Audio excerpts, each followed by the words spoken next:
Hello everyone, हम लोग इस लेक्चर के अंदर बूटस्ट्रैप के एक और फीचर को एक्सप्लोर करेंगे और वो फीचर है बूटस्ट्रैप इमेज स्लाइडर। अब इमेज स्लाइडर बनाना कैसे है उसका प्रोसेस है कुछ इस तरह। स्टार्ट हम हमेशा की तरह डिव से लेंगे जिसको हम क्लास लगाएंगे। कंटेनर की हम लोगों ने क्लास लगाई और इस डिव को क्लोज कर दिया एंड ऑफ द कंटेनर। ठीक हो गया। कंटेनर क्लास हमने खत्म की। अब कंटेनर क्लास के अंदर हम एक डिव लगाएंगे। डिव के क्लास के अंदर हम लगाएंगे कैरोसेल। कैरोसेल बेसिकली स्लाइडर का सिनोनिम है बूटस्ट्रैप के लैंग्वेज में। सो हम बूटस्ट्रैप में जहां जहां स्लाइडर बोलेंगे वर्ड वहीं पे हम इसको कैरोसेल के नाम से जानेंगे। कैरोसेल स्लाइड स्पेस दी। स्लाइड बता रहा है कि इसने कैरोसेल नहीं या इमेजेस ने स्लाइड करना है। क्लास देने के बाद हम लोगों ने इसको एक आईडी दे देना है। आईडी हम देते हैं स्लाइडर, ठीक है। और इसके बाद डेटा स्लाइड, ठीक है। और इसको हम कैरोसेल का नाम जो है वो दे देते हैं, ठीक है। अब इस डिव को हमने एंड किया, एंड ऑफ द कैरोसेल, ठीक है। अब इस कैरोसेल स्लाइड के अंदर हम लोग एक ऑर्डर्ड लिस्ट लगाएंगे, ऑर्डर्ड लिस्ट। और इसलिए इसके अंदर हम लोग कुछ लिस्ट आइटम्स लगाएंगे। हमारे केस में हम 3 इमेजेस का स्लाइडर बनाने लगे हैं, तो मैं 3 लिस्ट आइटम्स लगाने लगा हूं, ठीक है। हम लोगों ने 3 लिस्ट आइटम लगा दी। इसके अंदर ऑर्डर लिस्ट लगाने का पर्पस ये है क्योंकि ऑर्डर लिस्ट हम लोगों ने इमेजेस को एक खास पर्टिकुलर ऑर्डर्स में तरतीब से हम लोगों ने रन करवाना है। तो हम क्या करेंगे, इसको तरतीब वाइज ही लिखेंगे। लिस्ट आइटम नंबर 1 जो है उसको हम एक क्लास देंगे एक्टिव की। हम इस क्लास के अंदर वो यानी कि इस पर्टिकुलर लिस्ट आइटम के अंदर वो इमेज रखेंगे जहां से हम चाहते हैं कि हमारा जिस इमेज से हमारा स्लाइडर जो है वो स्टार्ट ले। इसको हमने क्लास एक्टिव लगाई और उसके बाद नेक्स्ट एलिमेंट है डेटा राइट टू।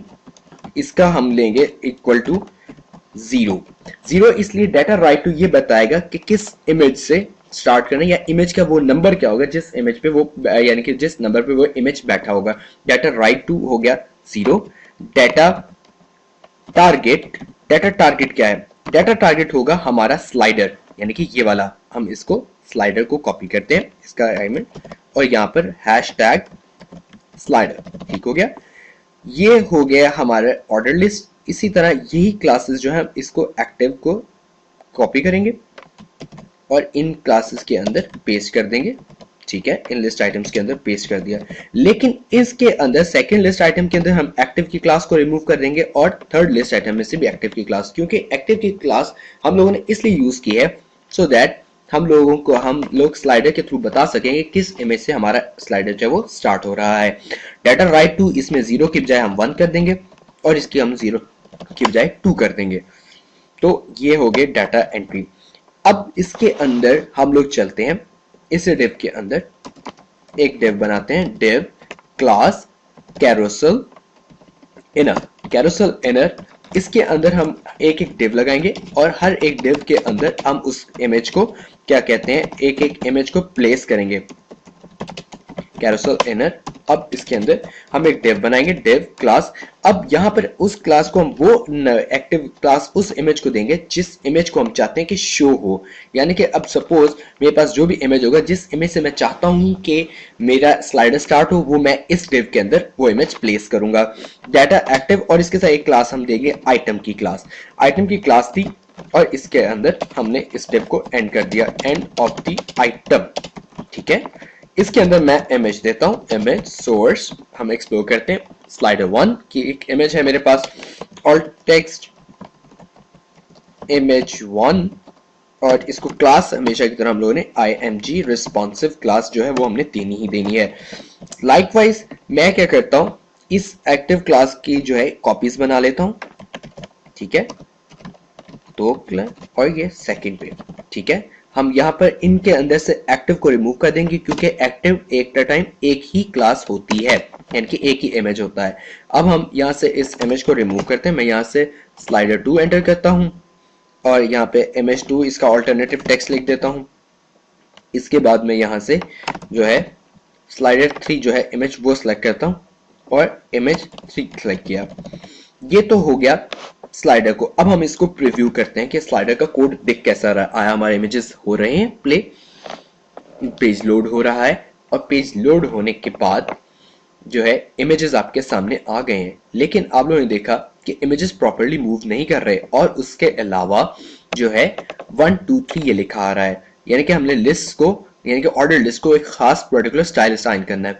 तो यहाँ पर ऑर्डर लिस्ट को एक क्लास असाइन करेंगे, class carousel indicators. Carousel indicators जो है वो एक बुलेट्स जो अमूमन स्लाइडर्स के बॉटम पे रन कर रहे होते हैं उसकी शक्ल दे देगा। पेज रन हो रहा है, और पेज रन होने के बाद आपने देखा कि स्लाइडर के ऊपर से 1 2 3 गायब हो गया और स्लाइडर के बॉटम पे ये पेजेस आ रहे हैं, यानी कि ये बुलेट्स आ रही हैं। इस वक्त ये बुलेट एक्टिव है, ठीक है। अब हम लोग चलते हैं एक चीज मजीद ऐड करने की तरफ, वो ये है कि हम लोग अपनी कैरोसेल इनर स्लाइडर जो है इमेज इससे बाहर आते हैं, ए एच रेफ, ठीक है, और इसको यहाँ पे हम टारगेट देते हैं स्लाइडर, ठीक हो गया।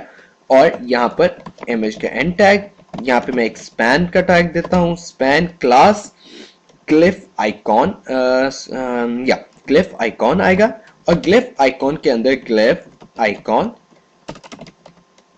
शेवरन लेफ्ट, ठीक है, और स्पैन टैग क्लोज। इसी तरीके से मैं क्या करूंगा, इस सारे को कॉपी करूंगा, कॉपी हो गया। अब मैं इसको दोबारा से लिखता हूं, इस दफा स्लाइडर ग्लिफ आइकॉन शेवरन राइट कर देता हूं, सो दैट हम लोगों का जो है लेफ्ट और राइट की डिस्टिंक्शन हो सके। लेफ्ट और राइट की डिस्टिंक्शन तो अब होगी। अगर आप लोगों को याद हो तो बाज इमेज स्लाइडर्स के लेफ्ट और राइट पे एरोज बने होते हैं जो कि स्लाइडर की इमेजेस को मूव करवाते हैं, तो वो लेफ्ट और राइट एरोज लगाने का तरीका था यही, स्पैन, स्पैन लगाया, ग्लिफ आइकॉन लग गया, और शेवरन लेफ्ट यानी कि लेफ्ट साइड वाला एरो, और शेवरन राइट, राइट साइड वाला एरो।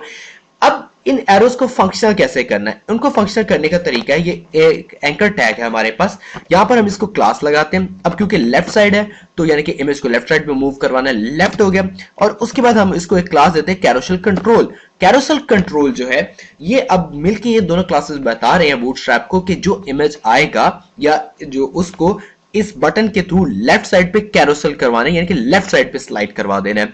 तो इसको हम थोड़ा नीचे कर देते हैं सो दैट हमारा व्यू प्रॉपर हो जाए। सिमिलरली इधर एक और प्रॉपर्टी ऐड करेंगे, अब उसको बताने कि कौन से इमेज के लेफ्ट पे मूव करवाना है। तो उस चीज को बताने के लिए हम लोग डाटा स्लाइड का जो है वर्ड यूज करते हैं, डाटा स्लाइड, क्योंकि ये पीछे वाली इमेज आएगी तो इसको हम प्रीवियस कर देंगे। अब मैं इसको कॉपी करता हूं, इसको कॉपी किया मैंने, और मैं इधर इस वाले स्लाइडर के अंदर ऐड कर देता हूं। तो इसको हम इक्वल करते हैं, यहाँ पे प्रीवियस को हम लोग कर देते हैं नेक्स्ट, और लेफ्ट कैरोसेल कंट्रोल को हम क्या करते हैं, इसको कर देते हैं राइट, RIGHT। अब ये हो गया इमेज कैरोसेल कंप्लीट। हम इसको व्यू करते हैं ब्राउजर में। ये आप लोगों के सामने हमारा इमेज स्लाइडर आ गया, इस पे क्लिक किया तो ये देखें कैसे इमेजेस मूव कर रहे हैं। So that's all from this tutorial. Thank you very much.